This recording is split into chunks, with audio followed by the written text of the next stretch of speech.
আলাইকুম। আলহামদুলিল্লাহ রাব্বিল আলামিন। সমস্ত প্রশংসা আল্লাহ সুবহানাহু ওয়া তাআলার জন্য। আল্লাহ সুবহানাহু ওয়া তাআলা আমাদের পৃথিবীতে পাঠিয়েছেন মানবতা সম্পন্ন মানুষ হয়ে ফিরে যাওয়ার জন্য।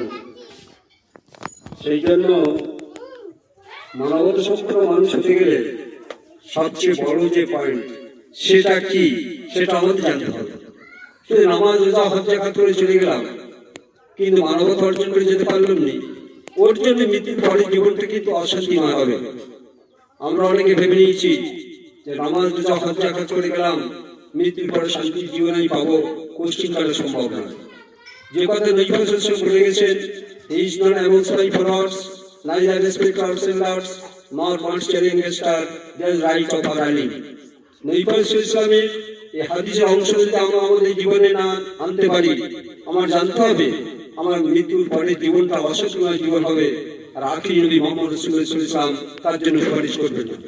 আমি সমস্ত ভাইদের কাছে এই কথাটা আমি অনুরোধ করছি, এইটা আপনারা শুনবেন, কারণ আপনার ফ্যামিলিকে যে নবী সাল্লাল্লাহু আলাইহি ওয়াসাল্লাম মৃত্যুর শেষ দিন বলে গেছিলেন, ওমা মালাকাত ঈমানুকুম, তোমাদের অধীনস্থদের ব্যাপারে সতর্ক দৃষ্টি রাখতে হবে। আমি অনুরোধ করে বলছি, আমার এই ছোট সংক্ষিপ্ত বক্তৃতা শোনার পরে আপনাদের ফ্যামিলিতে যারা উপস্থিত আছেন তাদেরকে এই কথা বারবার করে শোনাবেন যে যারা বড় শ্রদ্ধা স্নেহ শিক্ষিত মানুষদের সম্মান না করে তার কিন্তু মৃত্যুর পরের জীবনটা অসম্পূর্ণ হবে, আর ওই জান্নাতে যাওয়া তার জন্য খুব সফল হয়ে যাবে। সেই দুনিয়াতে আমরা থাকাকালে আমরা আপ্রাণ চেষ্টা করব অনুশীলনের মাধ্যমে, প্র্যাকটিসের মাধ্যমে, যাতে করে বড় শ্রদ্ধা ছোট স্নেহ শিক্ষিত মানুষদের সম্মান আমি করতে পারি। আমারও চেষ্টা করব এবং এই গুণটা নিজেদের মধ্যে আনার চেষ্টা করব। আমি চেষ্টা করব আমার ফ্যামিলি সবাই যাতে এই গুণে গুণান্বিত হয়, সবাই শেষ ইনশাল্লাহ। হয়তো বক্তৃতা ছোট, কিন্তু সারা দুনিয়াতে আমি লম্বা চওড়া বহু বক্তৃতা আমরা শুনছি, কিন্তু কিভাবে একটা মানুষ মানবতা সম্পন্ন মানুষ হবে তার উপর গুরুত্ব খুব কমই বক্তা বলে থাকেন। শুধু বললে হবে না, বলার পরে নিজের জীবনে আনার জন্য আপনার চেষ্টা করতে হবে।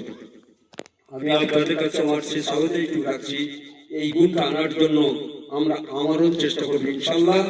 আল্লাহ সুবহানাহু ওয়া তাআলা আমাদের সবাইকে এই গুণ যাতে আমাদের মধ্যে আসে সেজন্য তৌফিক এনায়েত করুন।